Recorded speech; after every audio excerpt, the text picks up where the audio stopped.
आज का चैप्टर है हमारा चैप्टर नंबर फर्स्ट। ठीक है। इसमें हम लोग पढ़ेंगे रिलेशन एंड फंक्शंस के बारे में। तो 11th क्लास में ऑलरेडी बेसिक्स में हम लोग रिलेशन एंड फंक्शंस के बारे में देख चुके हैं। ठीक है। उसके आगे एक स्टेप्स 12th में करने वाले हैं। ठीक है। तो सबसे पहले हम लोग रिलेशंस के बारे में पढ़ेंगे कि रिलेशंस क्या होता है, एंड उसके बाद फंक्शंस पढ़ेंगे। ठीक है।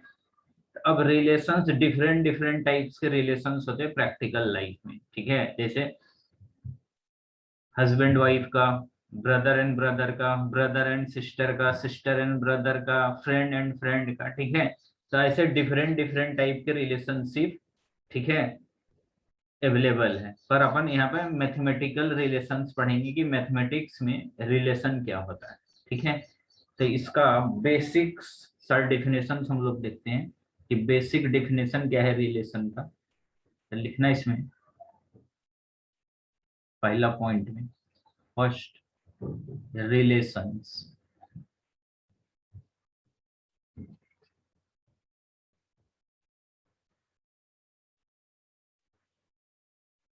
बेसिक्स डेफिनेशन है इसका, a relation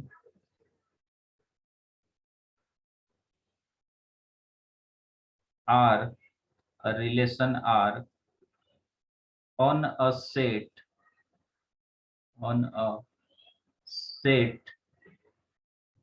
A, set A is a subset,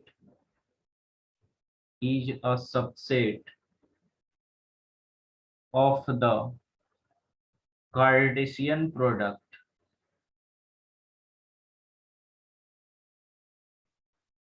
Cartesian product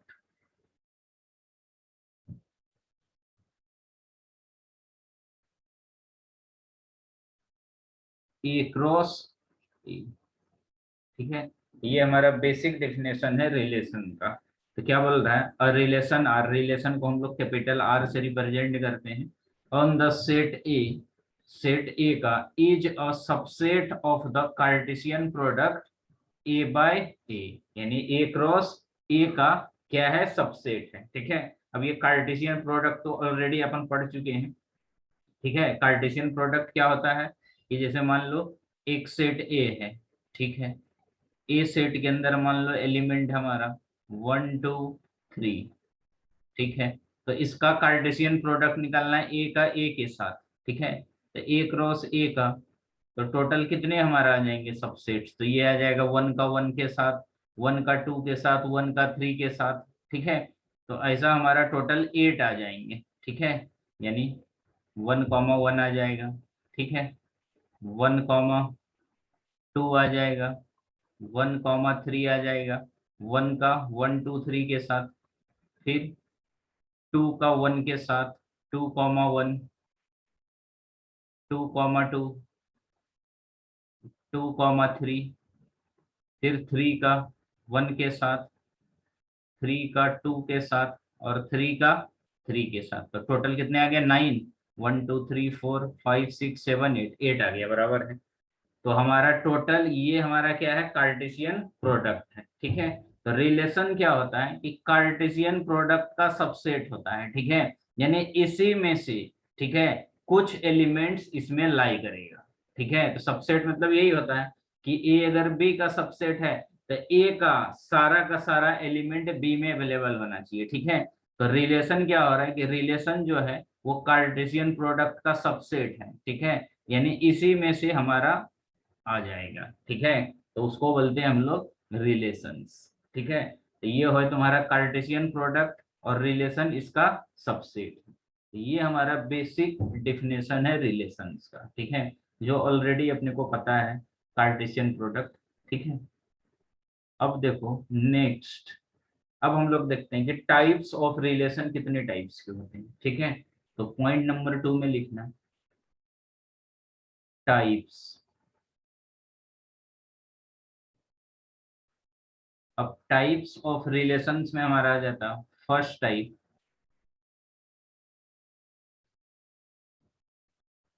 empty relation.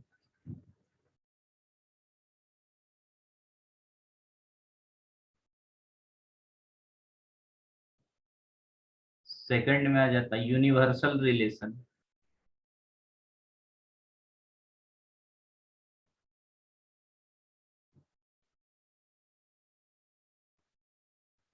Empty relation, universal relation. Point number third, trivial solution. Trivial relation.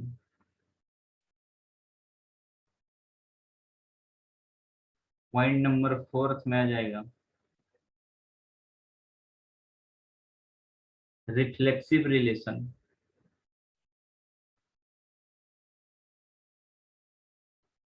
Reflexive relation. Fifth में आ जाएगा सिमेट्रिक रिलेशन।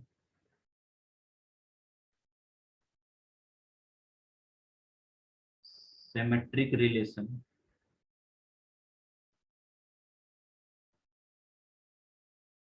सिक्स में आ जाएगा transitive relations.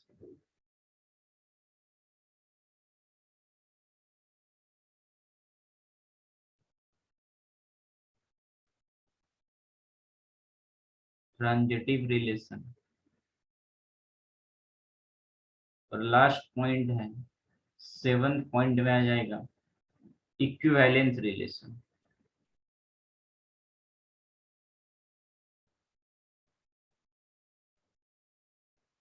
Equivalence relation. ठीक है, तो total हमारा 7 type के relations हैं, जो पहला और दूसरा ऑलरेडी 11वीं में पढ़ चुके हैं। एम्प्टी रिलेशन और यूनिवर्सल रिलेशन क्या होता है। ठीक है, अब ध्यान से सुनना।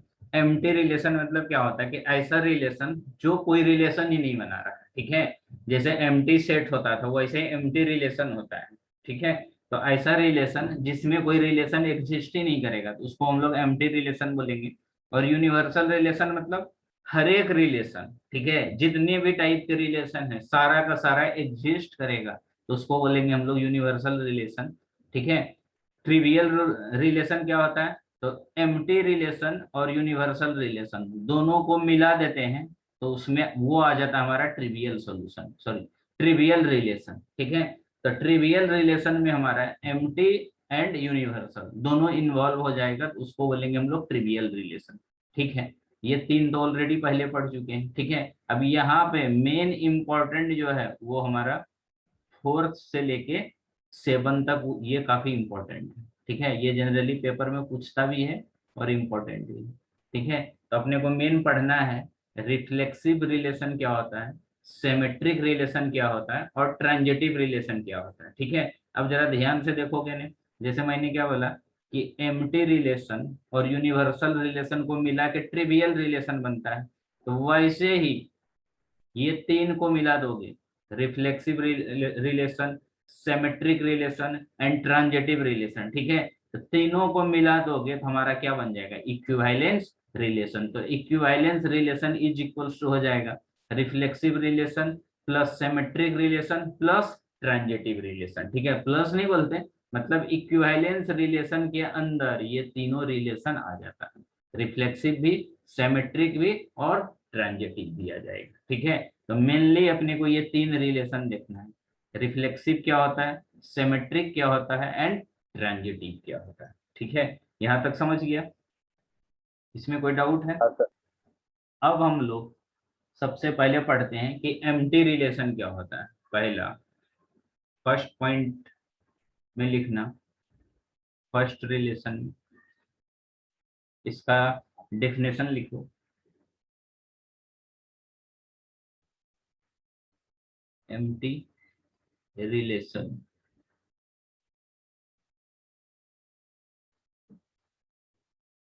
a relation are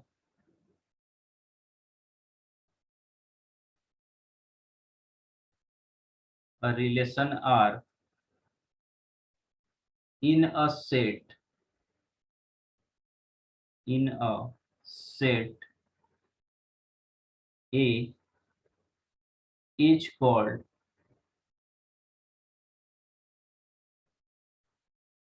empty relation, is called empty relation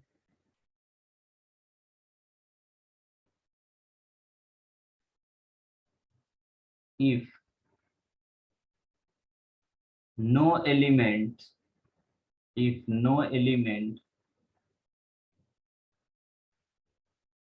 of A is is related to any element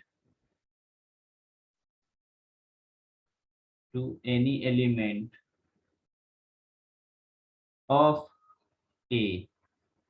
ठीक है, तो ए का एक भी एलिमेंट ए के साथ रिलेट नहीं करता है, कोई रिलेशन में नहीं आता है, उसको बोलते हैं हम लोग एम्प्टी रिलेशन, यानी खाली रिलेशन, जिसके अंदर कोई रिलेशन जनरेट ही नहीं होगा। ठीक है, तो उसको बोलेंगे हम लोग एम्प्टी रिलेशन। ठीक है, अब इसको थ्योरी तो पढ़ लिया, ठीक है, लेकिन एग्जाम्पल से देखते हैं कि हमारा एम्प्टी रिलेशन क्या होता है। ठीक है, जैसे मान लो हम लोग बोलेंगे कि A is a set of, example लिख लेते हैं अपन, एग्जाम्पल ले लेते हैं तो अच्छे से समझेंगे कि A is set for all students in school. ठीक है, हम लोग एक कंसिडर करते हैं कि एक स्कूल में मान लो नर्सरी से लेकर 12th स्टैंडर्ड तक स्टूडेंट्स हैं। ठीक है, तो relation R is equals to, अपने को पता है रिलेशन स्टार्ट करते हैं करली ब्रैकेट के अंदर लिखते हैं। ठीक है, तो relation are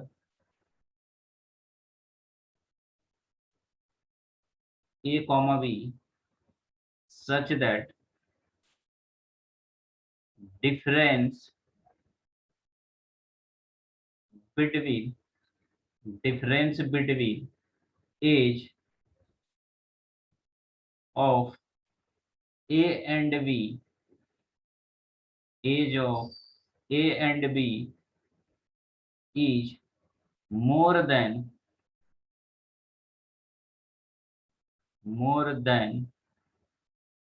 100 years, more than 100 years। ठीक है, तो ऐसा रिलेशन एग्जिस्ट होगा क्या, बताओ। मान लो कि ए सेट है हमारा, ठीक है, ऑल स्टूडेंट्स इन अ स्कूल। ठीक है, तो अब उसमें मान लो कि नर्सरी का बच्चा ले लिए। ठीक है, तो नर्सरी का बच्चा का एज कितना होगा, ठीक है, 3 to 4 ईयर। ठीक है, और अगर 12th का स्टूडेंट है तो 12th स्टूडेंट का एज कितने होंगे, 17 से 18 साल। तो 18 साल में 5 ईयर माइनस कर दो तो कितना आएगा, 13 to 14, या मैक्सिमम कितना जाएगा, 15 year.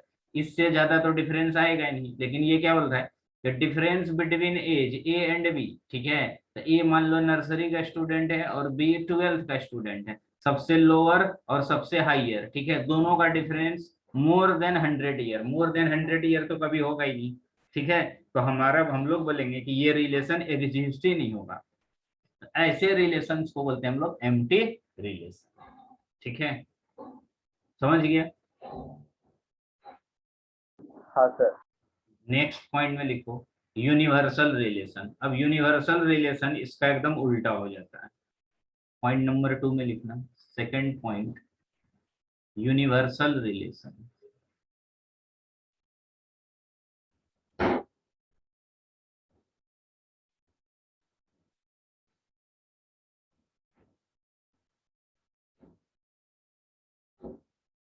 A relation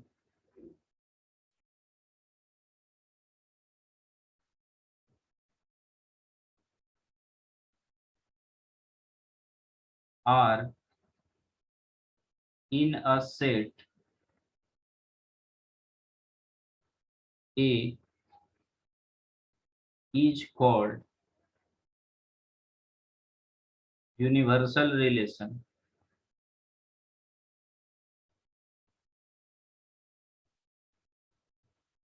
is called universal relation if each element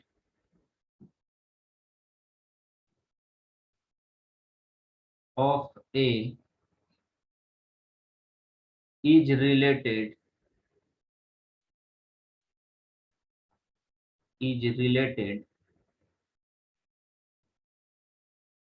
to every element of A।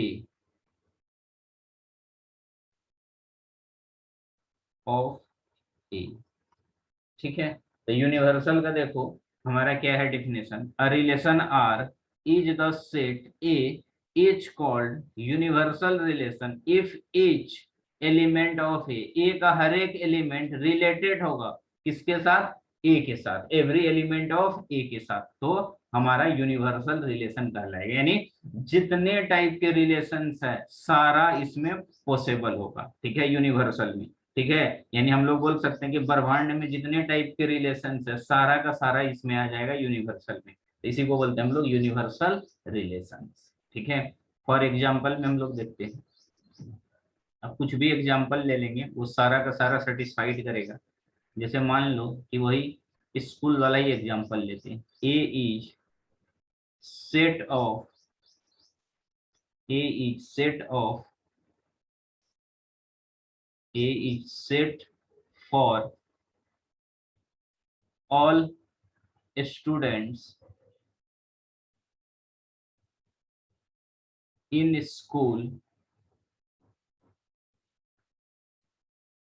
और हमारा रिलेशन बन रहा है R equals to A to B such that difference between is A and B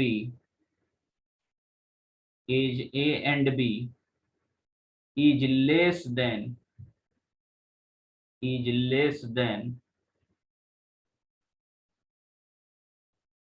100 years। ठीक है, अब इसके अंदर सारा रिलेशन पॉसिबल है। अब क्या बोल रहा है कि मान लो नर्सरी का स्टूडेंट ए है, ठीक है, ये नर्सरी का स्टूडेंट है सबसे लोअर, ठीक है, और ये 12th का स्टूडेंट है सबसे हाईयर। ठीक है, अब ये दोनों का एज का डिफरेंस बराबर है लेस देन 100 ईयर्स। ठीक है, मान लो डिफरेंस 12 आया, ठीक है, 12 ईयर्स या 13 ईयर्स या 15 ईयर्स, ये सारा वैल्यू क्या है, लेस देन 100 ईयर्स है, तो मतलब सारा का सारा कंडीशन सेटिस्फाइड हो रहा है, इसीलिए इसको बोलते हैं हम लोग यूनिवर्सल रिलेशन। तो यूनिवर्सल रिलेशन के अंदर जितने भी पॉसिबिलिटी है सारा का सारा सेटिस्फाइड कर जाता है, तो उसको बोलते हैं हम लोग यूनिवर्सल रिलेशन। थर्ड पॉइंट में लिखते हैं अपन रिलेशन नंबर थर्ड रिलेशन है हमारा trivial relation.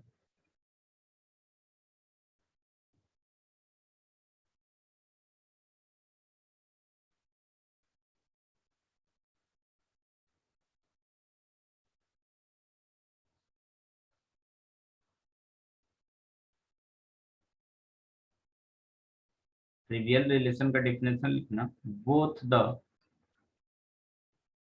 Empty relation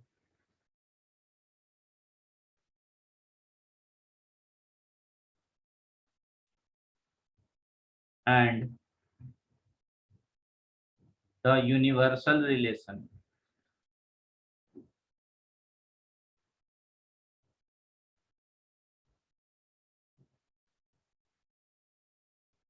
are sometimes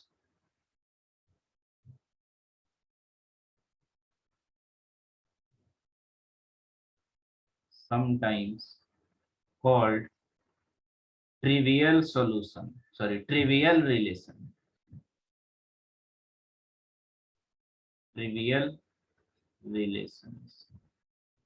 ठीक है, तो both the empty relations and universal relations sometimes called trivial solution। ठीक है, ऐसा क्यों बोलते हैं, क्योंकि देखो दोनों जो अभी हमने पढ़ा एम्प्टी रिलेशन मतलब जिसमें एक भी रिलेशन नहीं होता है, ठीक है, उसको एम्प्टी रिलेशन बोलते हैं। यूनिवर्सल रिलेशन जिसमें सारा रिलेशन आ जाता है, ठीक है। तो दोनों एक दूसरे के एकदम अपोजिट है, एक नॉर्थ है तो दूसरा साउथ है, ठीक है। तो दोनों के बीच में कोई कनेक्टिविटी नहीं है, तो उसको कनेक्टिविटी में लाने के लिए उन्होंने एक नया रिलेशन जनरेट किया, उस रिलेशन का नाम हमने दिया ट्रिवियल रिलेशन, ठीक है। तो ट्रिवियल रिलेशन में दोनों रिलेशन सेटिस्फाइड करेगा, ठीक है। तो both the empty relation and universal relation are sometimes called trivial relation, तो उसको हम लोग ट्रिवियल रिलेशन बोलते हैं, ठीक है। ये तीन हमारा कंप्लीट होता है। अब आते हैं हमारा मेन पोर्शन में, ठीक है। यहाँ तक तो 11th में ऑलरेडी पढ़ चुके थे ये सब, ठीक है। अब हम लोग आते हैं next,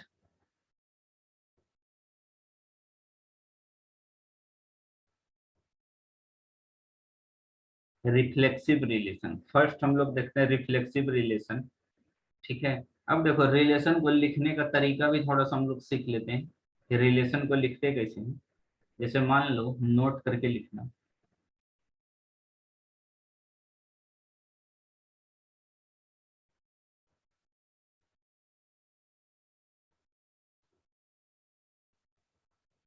element A is related, element A is related to B is denoted by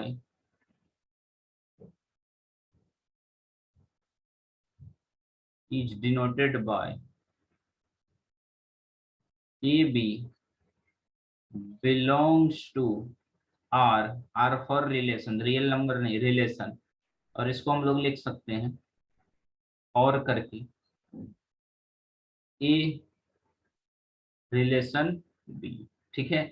हम लोग रिलेशन को ऐसा भी लिख सकते हैं, या तो A B belongs to R और A relation B, A capital R B, इसका मतलब होता है ए का रिलेशन बी के साथ, ठीक है। ये इसका नोटेशन है रिलेशन को लिखने का, ठीक है। नेक्स्ट पॉइंट में हम लोग आते हैं reflexive relation, point number 4।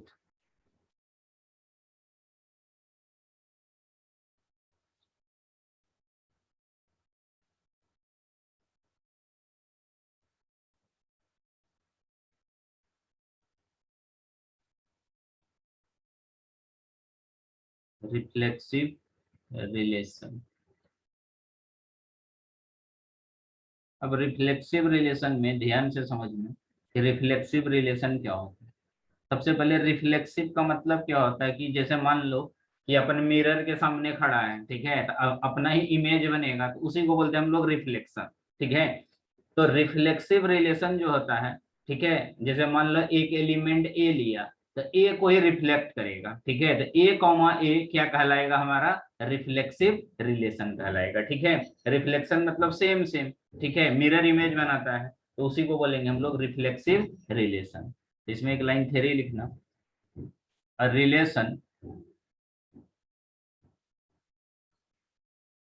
relation R, capital R for relation, in a set A, capital A, is called reflexive,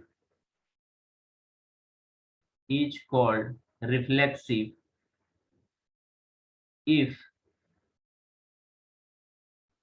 A comma A belongs to R for relation, ठीक है।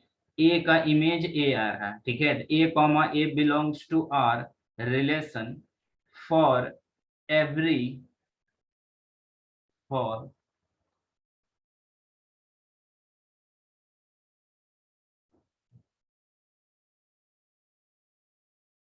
for every A belongs to capital A मतलब set A का element है, जो capital A मतलब set है उसमें वो बिलोंग्स करता है, ठीक है।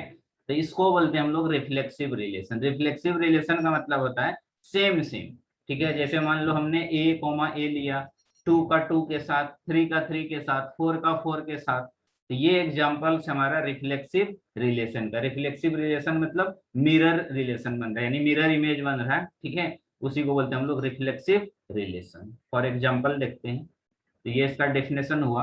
अब इसको हम लोग ऐसा भी लिख सकते हैं, if a comma a belongs to R for relation, every a small a belongs to capital A. ठीक है, यही चीज लिखा कि a कॉमा ए हमारा रिलेशन बना रहा है और हर एक a सेट a को सेटिस्फाइड कर रहा है। ठीक है, तो फॉर एग्जाम्पल से समझते हैं, अपन एग्जाम्पल से बेटर तरीके से समझेंगे। तो फॉर एग्जाम्पल में देखते हैं, एग्जाम्पल नंबर फर्स्ट, पहला, कि मान लो कि कंसिडर करते हैं कि एक सेट ए है, ठीक है, इसके अंदर हमारा एलिमेंट्स है 1 2 3, 3 एलिमेंट्स है।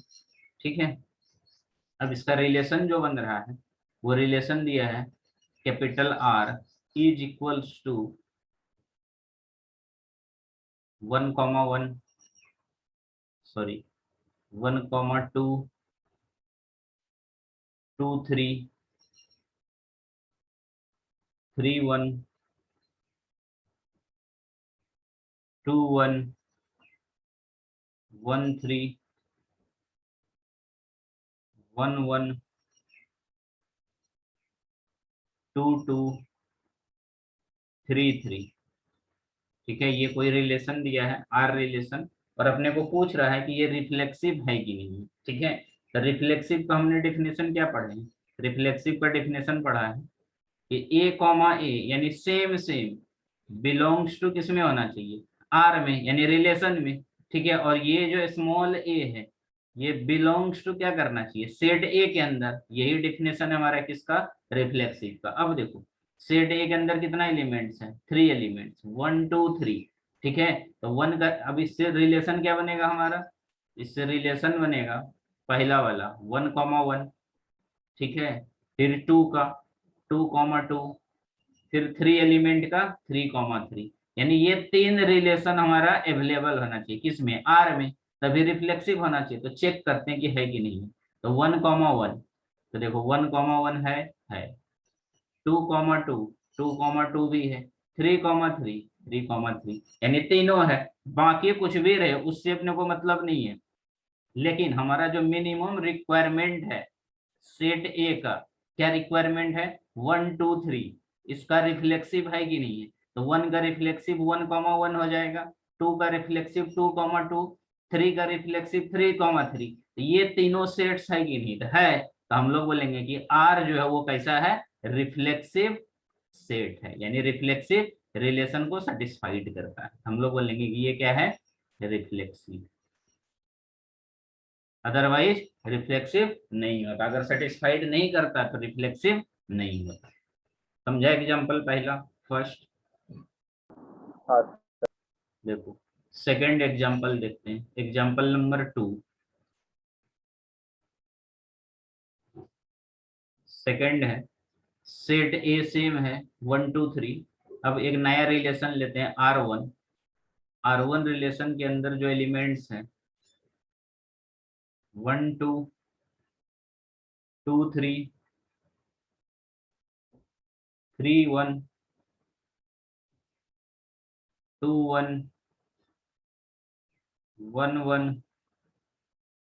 ठीक है, ये है। अब बोल रहा है कि ये हमारा रिफ्लेक्सिव है कि नहीं। अब देखो हमने कंडीशन क्या बताया था कि हमारा क्या होना चाहिए, सेट ए के अंदर जितने एलिमेंट्स है सारा का सारा होना चाहिए। तो देखो 1,1 तो है, लेकिन 2,2 भी नहीं है और 3,3 भी नहीं है। तो हम लोग फाइनली यहाँ से लिखेंगे कि हमारा जो कंडीशन है ए कॉमा ए का, ठीक है, यानी रिफ्लेक्सिव होने के लिए क्या होना चाहिए,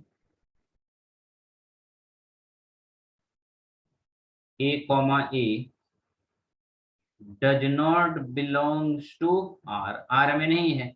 यहाँ से ये भी लिख सकते हैं कि फॉर एग्जाम्पल से हम लोग दे देंगे यहाँ पे कि 2,2 does not belongs to R1। ठीक है, ये भी नहीं है। And 3,3 does not belongs to R2। कोई एक भी दिया एग्जाम्पल तो हो जाएगा, पहला वाला भी दिए तो हो जाता, कोई एक सेटिस्फाइड नहीं करेगा तो वो हमारा रिफ्लेक्सिव नहीं होगा। ठीक है, हम लोग बोलेंगे कि not a reflexive, not reflexive, ये हमारा रिफ्लेक्सिव के कंडीशन को सेटिस्फाइड नहीं करता है। ठीक है, नेक्स्ट एग्जांपल देखते, थर्ड एग्जांपल। जितना एग्जांपल करेंगे उतना ज्यादा क्लियर होता है कॉन्सेप्ट। एग्जांपल नंबर थर्ड है कि एक सेट ए है R, R for set of all real value. ठीक है, आर, ये आर रिलेशन को रिप्रेजेंट नहीं कर रहा है, सेट ऑफ रियल नंबर्स।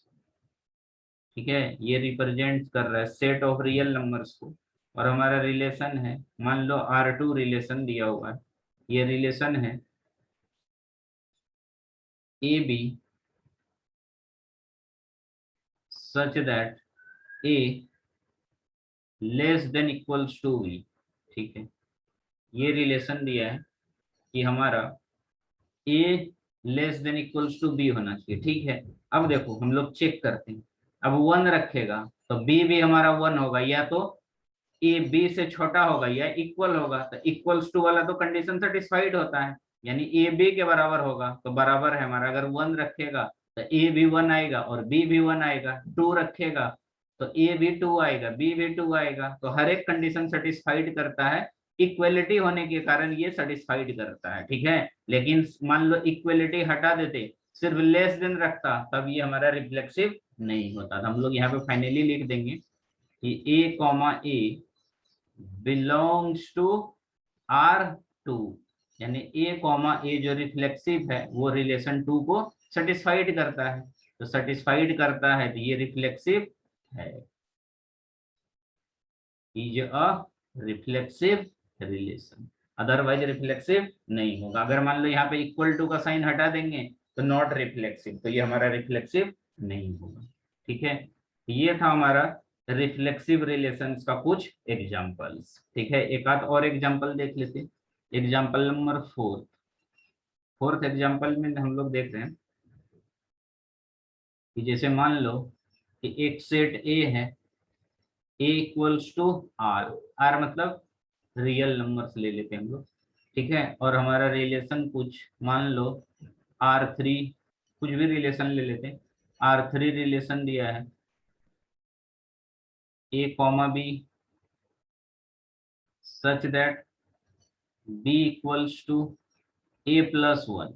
ठीक है, अब क्या बोल रहा है कि तुम्हारा ए कॉमा बी तो है, ठीक है, लेकिन बी इक्वल्स टू क्या दिया, ए प्लस 1, तो यही तो कंडीशन सेटिस्फाइड नहीं करेगा। अब ए का वैल्यू मान लो 1 रखा, पुट करो, कोई भी एक वैल्यू रख के देखते हैं, तो मान लो हम लोग पुट करते हैं ए इक्वल्स टू 1, ए 1 किया तो बी कितना हो जाएगा, 1 प्लस 1, वन, हाँ आ रहा हूँ, 1 प्लस 1 कितना हो जाएगा, 2 हो जाएगा। तो यहाँ से देखो ए आ गया 1 और बी कितना आ गया 2, तो दोनों इक्वल्स टू नहीं है, तो हम लोग फाइनली बोल देंगे कि A comma A does not belongs to R3, तो ये हमारा क्या है, नॉट रिफ्लेक्सिव, ये हमारा रिफ्लेक्सिव नहीं है।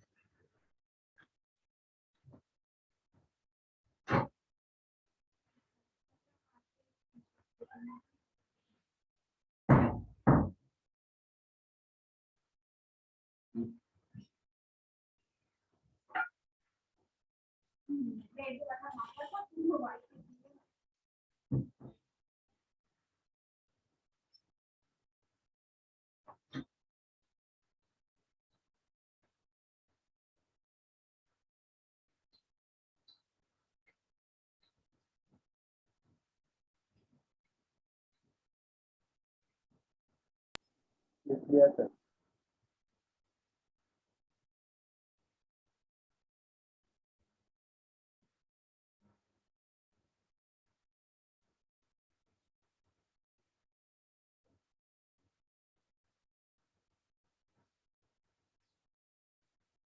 सिमेट्रिक रिलेशंस,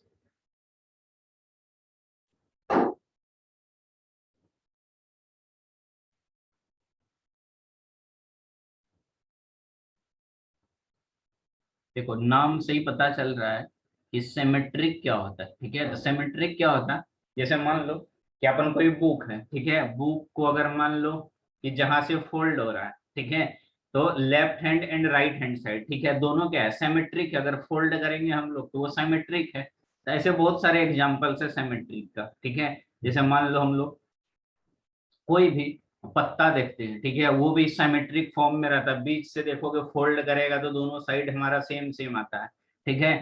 तो बहुत सारी चीज हमारा क्या है, सिमेट्रिक फॉर्म में रहता है, यानी जो लेफ्ट में रहता है वही राइट में होता है, जो टॉप में रहता है वो बॉटम में रहता है। अगर इक्वल पार्ट से डिवाइड करोगे तो सिमेट्रिक फॉर्म में आएगा, ठीक है। तो मैथमेटिकली इसको हम लोग कैसे डिफाइंड करते हैं, इसका डिफिनेशन लिखना सिमेट्रिक रिलेशन का। A relation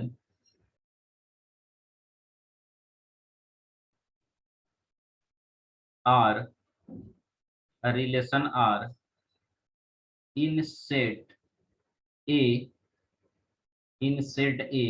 is called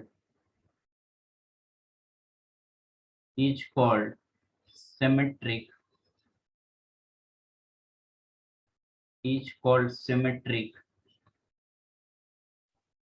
if A1 comma A2 belongs to R for relation implies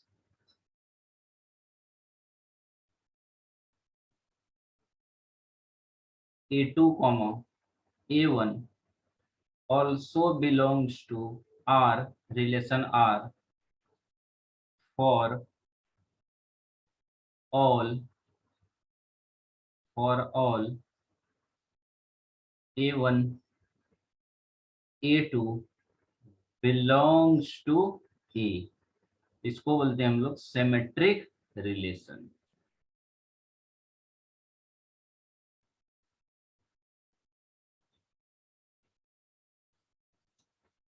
अब देखो इसको क्या एक्सप्लेन कैसे करेंगे अपन।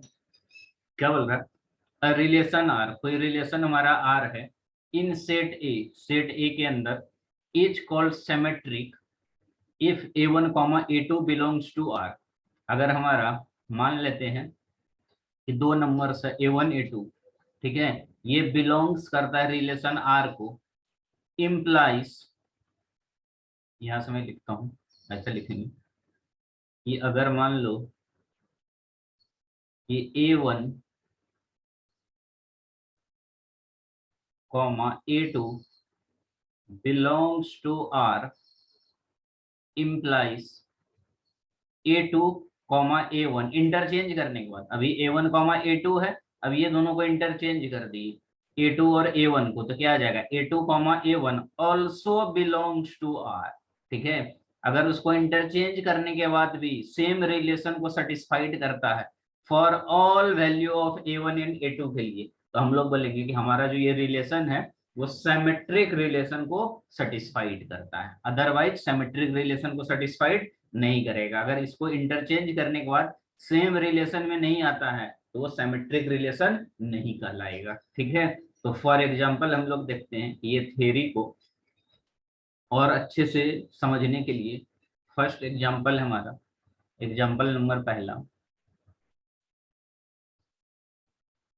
कि एक सेट ए है, सेट ए के अंदर एलिमेंट है 1 2 3, ठीक है, तीन एलिमेंट्स हैं और एक रिलेशन है हमारा आर रिलेशन 1,2 2,3 1,3 2,1 3,1 3,2 एंड 3,3, ठीक है। ये रिलेशन दिया है और अपने को चेक करना है कि ये हमारा सिमेट्रिक है कि नहीं है, ठीक है। तो चेक करते हैं, देखो अभी ध्यान से देखना।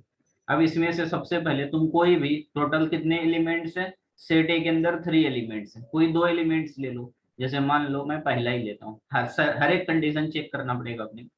पहला एलिमेंट लेते हैं 1,2, बिलोंग्स टू आर रिलेशन, ठीक है। 1,2 तो है भाई अपना पहला वाला। अब इम्प्लाइज इसका उल्टा 2,1 भी होना चाहिए रिलेशन में, तभी सिमेट्रिक होगा। तो देखो 2,1 है तो बराबर है हमारा। तो ये हमारा रिफ्लेक्सिव सॉरी सिमेट्रिक के कंडीशन को सेटिस्फाइड करता है। अब दूसरा ले लो।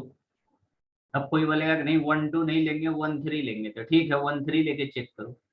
1,3 बिलोंग्स टू आर, ठीक है। इसमें से रिलेशन देखेंगे कि कौन कौन सा दिया हुआ है। 1,3 तो 1,2 वाला तो हो गया, अब 1,3 वाला ले रहे हैं। तो 1,3 का रेसिप्रोकल क्या हो जाएगा 3,1। 3,1 बिलोंग्स टू आर, तो देखो 3,1 भी दिया हुआ है। अब क्या ऑप्शन बचा 1,2 1,3 ले लिया, अब 2,3 बचा। तो 2,3 लेके देखते हैं अपन। 2,3 लिया 2,3 बिलोंग्स टू आर, इसका उल्टा क्या हो जाएगा 3,2 बिलोंग्स टू आर। तो देखो 3,2 है, ठीक है। तो हम लोग फाइनली बोल देंगे कि हमारा ये जो कंडीशन है ये हमारा सिमेट्रिक कंडीशन को सेटिस्फाइड करता है। और अगर ये कंडीशन को सेटिस्फाइड नहीं करता है तो क्या हो जाता है नॉट सिमेट्रिक हो जाएगा, ठीक है। हम लोग फाइनली बोलेंगे कि हमारा रिलेशन कैसा है सिमेट्रिक रिलेशन। सर बोलो। सर फिर इस रिलेशन में 3,3 तो नहीं रहेगा? रिलेशन फिर से बोलो 3,3। हाँ सर, वो आपने लास्ट में लिखा है।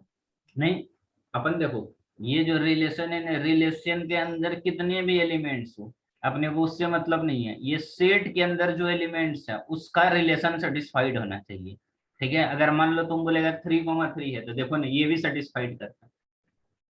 3,3 बिलोंग्स टू आर है, इसका उल्टा करेगा फिर से क्या आएगा 3,3 आएगा। सेम चीज रिपीट हो रहा है। तो अपन सेट थ्योरी में क्या पढ़े हैं कि अगर एक ही चीज 2 बार रिपीट होता है तो उसको एक ही बार लिखते हैं, तो इसीलिए एक ही बार लिखा हुआ है, 2 बार नहीं लिखते सेट्स के अंदर। नहीं समझा? समझा सर। हाँ, सेट्स के अंदर हमेशा ध्यान रखना कि कोई दो एलिमेंट 2 बार रिपीट हो रहा है 3 बार तो उसको एक ही बार लिख सकते, रिपीट नहीं करते। इसीलिए सिंगल टाइम भी लिखा है तो वो कंडीशन को सेटिस्फाइड करता है। पर इसके अंदर और भी अगर मान लो लिखा रहता तो अपने को वो नहीं चेक करना, बस देखना है कि कंडीशन कौन कौन सा बन है। तो फिलहाल अपन 1,2 को देख लिए, 1,3 को देख लिया, फिर 2,3 को देख लीजिए, फिर 1,3 को देख लीजिए, ठीक है। तो ये सारा कंडीशन सेटिस्फाइड हो रहा है, हम लोग बोलेंगे कि हमारा ये सिमेट्रिक रिलेशन को सेटिस्फाइड करता है, ठीक है। यानी हमारा ये एलिमेंट क्या होना चाहिए 2 डिफरेंट एलिमेंट होना चाहिए। यहाँ पे देखो relation set A is called symmetric A1 comma A2, ठीक है। ये दोनों सेम नहीं होना चाहिए, A1 A2 क्या होना चाहिए डिफरेंट होना चाहिए, ठीक है। सेम सेम हो जाता फिर वो कौन सा हो जाता हमारा रिफ्लेक्सिव ही हो जाता, पहला वाला ही हो जाता। 1 1 2 2 3 3 रिफ्लेक्सिव में आ जाएगा, ठीक है। समझ गए इसको?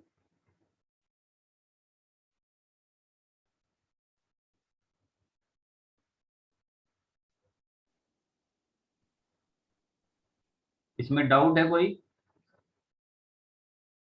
नहीं सर। ठीक है, देखो एग्जाम्पल नंबर 2। सेम सेट है ए। अब हम लोग एक रिलेशन ले लेते हैं, मान लो R2। अभी कौन सा रिलेशन लिए थे R1 नहीं R लिए। अब R1 रिलेशन, R1 रिलेशन के अंदर अब हमारा कुछ ऐसा रिलेशन दिया है 1,2 2,3 1,3 और 2,1, ठीक है। ये रिलेशन दिया है, इसके बारे में बताओ ये है क्या सिमेट्रिक? देखो पहला ले रहे हैं 1,2, तो 1,2 का रेसिप्रो यानी इंटरचेंज क्या आएगा 2,1 है। फिर सेकंड वाला ले रहे 2,3, इसका मतलब इंटरचेंज क्या आएगा 3,2, वो तो है ही नहीं, मतलब कंडीशन ही नहीं सेटिस्फाइड कर रहा है, तो हम लोग यहाँ से लिखेंगे 2,3 डज नॉट 3,2। 2,3 तो है, इसका इंटरचेंज करके लिखेंगे 3,2 does not belongs to relation R, ठीक है। यानी 3,2 हमारे रिलेशन में नहीं है, ठीक है। और दूसरा भी देखेगा, कोई एक भी नहीं आया ना तो काम चल जाएगा। ठीक है, यहाँ पे तो दो दो नहीं है हमारा, 2,3 भी नहीं है और 3,2 भी नहीं है। और अगर 3,2 देखेगा तो ये नहीं है। ठीक है, R1 में है ही नहीं, तो हम लोग बोलेंगे R1, ये हमारा नॉट सिमेट्रिक, नॉट सिमेट्रिक, ये हमारा सिमेट्रिक रिलेशन नहीं है। ठीक है, एक आध और एग्जांपल देख लेते हैं। थर्ड एग्जांपल, मान लो कि a equals to Z, Z मतलब इंटीजर, कोई भी इंटीजर है हमारा, और रिलेशन है हमारा R2 relation x, y such that difference of x minus y is an integer, is an integer। बोल रहा है कि x, y तुम्हारा क्या है, इंटीजर्स है। ठीक है, तो ये होगा सिमेट्रिक। बताओ, डिफरेंस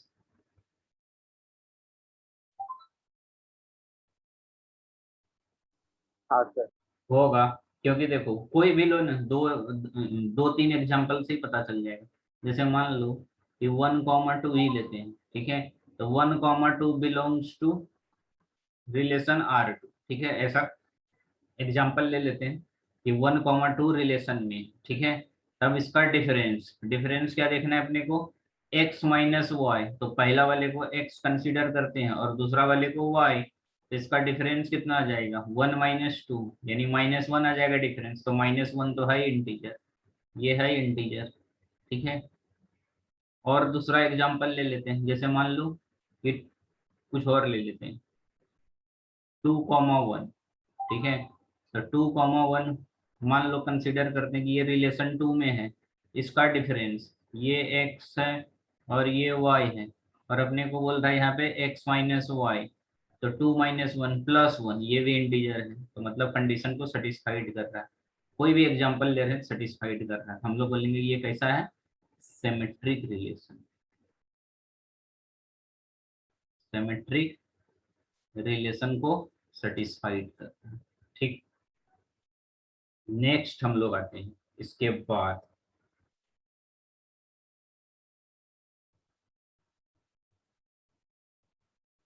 ठीक है, एक आध और एग्जांपल देखते हैं तो और ज्यादा क्लियर होगा। मान लो एग्जांपल नंबर 4 देखते हैं, a इक्वल्स टू, एक्सरसाइज में यही सब दिया है, एग्जांपल का ही पूरा दिया है, 1, 2, 3, 4, 5, 6। ठीक है, सेट ए के अंदर 1 से लेके 6 तक एलिमेंट है, और रिलेशन दिया है, मान लो R3 रिलेशन दिया है। R3 इक्वल्स टू है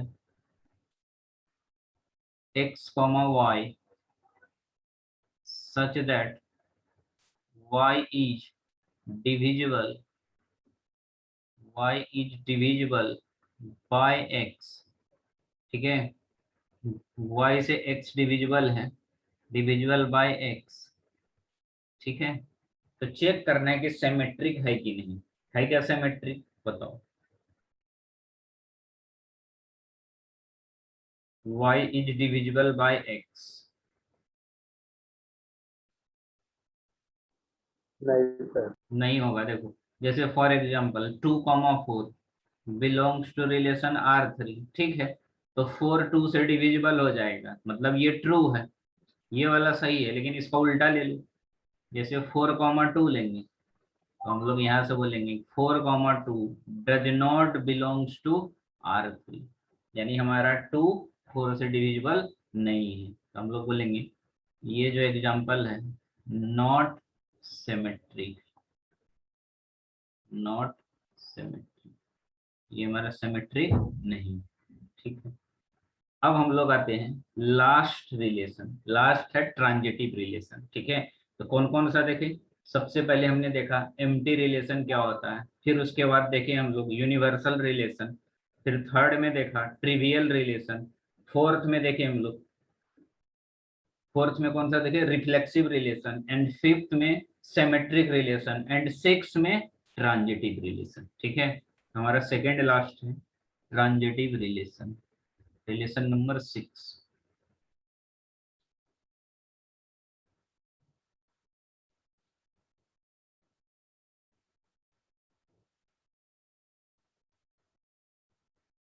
ट्रांजिटिव रिलेशन, देखो इसको ध्यान से समझना। देखो यही रिलेशन में थोड़ा सा ना अपने को मतलब कंफ्यूज करता है क्वेश्चन में, ट्रांजिटिव रिलेशन में, मतलब इसका ही थोड़ा सा कंफ्यूजन पॉइंट रहता है कि अगर क्वेश्चन थोड़ा टफ किया तो ट्रांजिटिव रिलेशन चेक करने में थोड़ा सा ध्यान देना पड़ता है कुछ कुछ पॉइंट्स को। पहला दो तो नॉर्मल है, उसमें कोई ऐसा टेंशन वाला काम नहीं है, ट्रांजिटिव में कुछ कुछ पॉइंट पे ध्यान देना पड़ता है। ठीक है, क्वेश्चन टू क्वेश्चन थोड़ा सा इसका कंडीशन चेंज होते रहता है। पहले इसका डिफिनेशन देखते हैं कि ट्रांजिटिव रिलेशन क्या होता है। A relation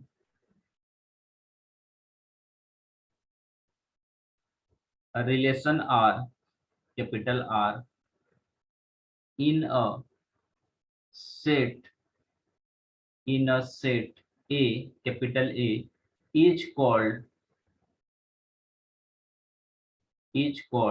transitive,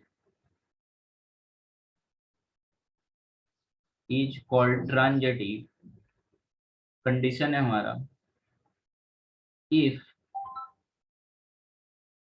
A1 comma A2 दो एलिमेंट्स हैं belongs to R relation and A2 comma A3 belongs to R relation, implies that A1 comma A3 belongs to R। ये हमारा रिजल्ट आना चाहिए फॉर ऑल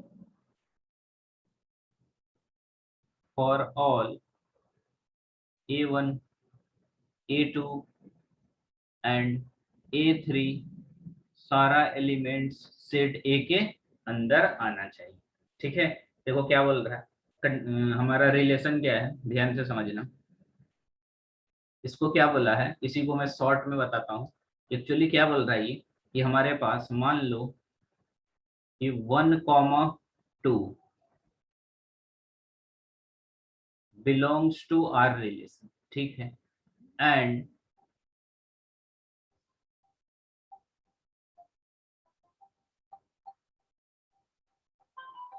एक मिनट सुनो,